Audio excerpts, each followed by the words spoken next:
Lei 8.212, Seguridade Social, artigo 47 e 48. Título 6. Do Financiamento da Seguridade Social. Capítulo 11. Da prova de inexistência de débito. Artigo 47. É exigida a certidão negativa de débito, CND, fornecida pelo órgão competente nos seguintes casos. Inciso 1. Da empresa. Alínea A. Na contratação com o poder público e no recebimento de benefícios ou incentivo fiscal ou creditício concedido por ele.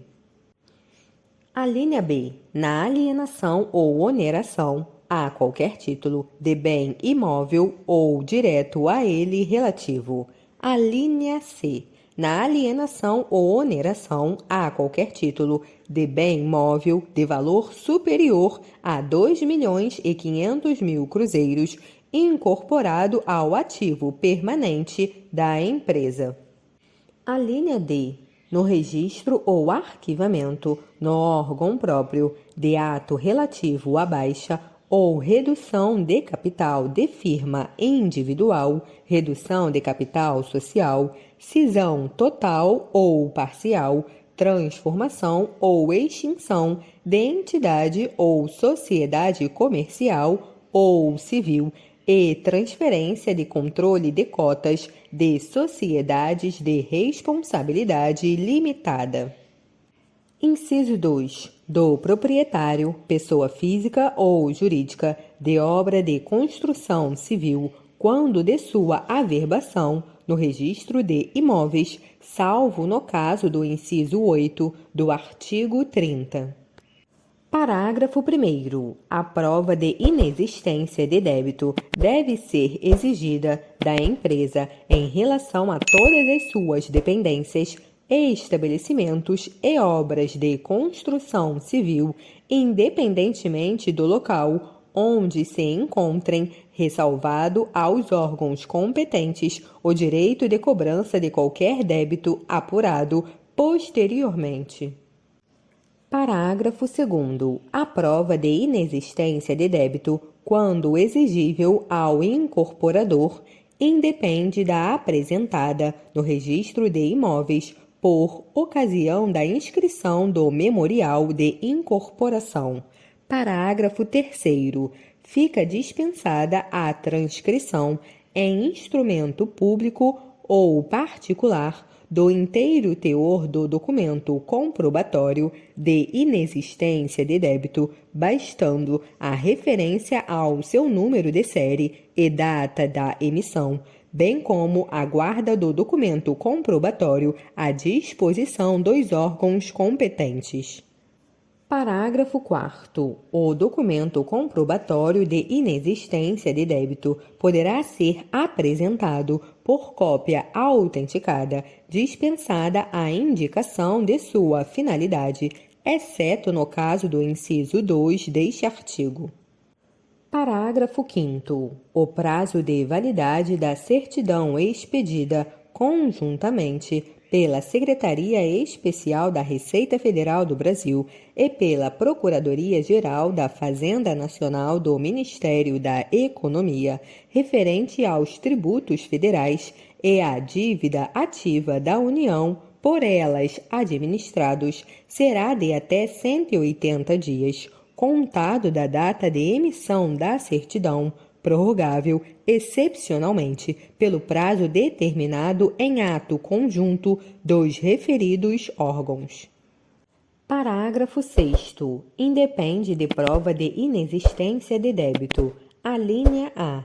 A lavratura ou assinatura de instrumento, ato ou contrato que constitua retificação, ratificação ou efetivação de outro anterior para o qual já foi feita a prova.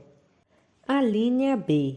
A constituição de garantia para concessão de crédito rural em qualquer de suas modalidades por instituição de crédito pública ou privada, desde que o contribuinte referido no artigo 25 não seja responsável direto pelo recolhimento de contribuições sobre a sua produção para a Seguridade Social.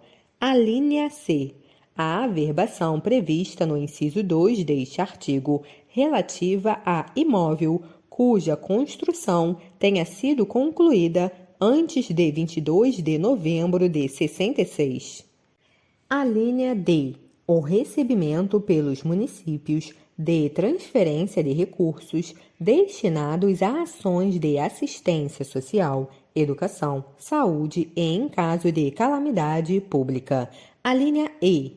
A averbação da construção civil localizada em área objeto de regularização fundiária de interesse social na forma da Lei nº 11.977, de 7 de julho de 2009. Parágrafo 7º. O condômino adquirente de unidades imobiliárias de obra de construção civil não incorporada na forma da Lei nº 4.591, de 16 de dezembro de 1964, poderá obter documento comprobatório de inexistência de débito, desde que comprove o pagamento das contribuições relativas à sua unidade, conforme dispuser o regulamento. Parágrafo 8º. Revogado pela Lei nº 11.941, de 2009. Artigo 48. A prática de ato com inobservância do disposto no artigo anterior ou o seu registro acarretará a responsabilidade solidária dos contratantes e do oficial que lavrar ou registrar o instrumento, sendo o ato nulo para todos os efeitos.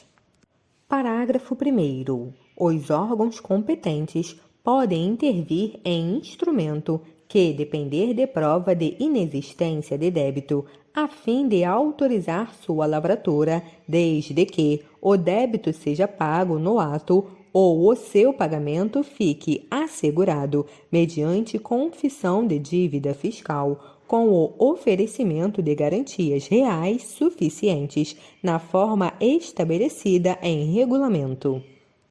Parágrafo 2º. Em se tratando de alienação de bens do ativo de empresa em regime de liquidação extrajudicial, visando a obtenção de recursos necessários ao pagamento dos credores, independentemente do pagamento ou da confissão de dívida fiscal, o Instituto Nacional do Seguro Social, INSS, poderá autorizar a lavratura do respectivo instrumento, desde que o valor do crédito previdenciário conste regularmente do quadro geral de credores, observada a ordem de preferência legal. Parágrafo 3º. O servidor ou serventuário da Justiça, o titular de serventia extrajudicial e a autoridade ou órgão que infringirem o disposto no artigo anterior incorrerão em multa aplicada na forma estabelecida no artigo 92, sem prejuízo da responsabilidade administrativa e penal cabível.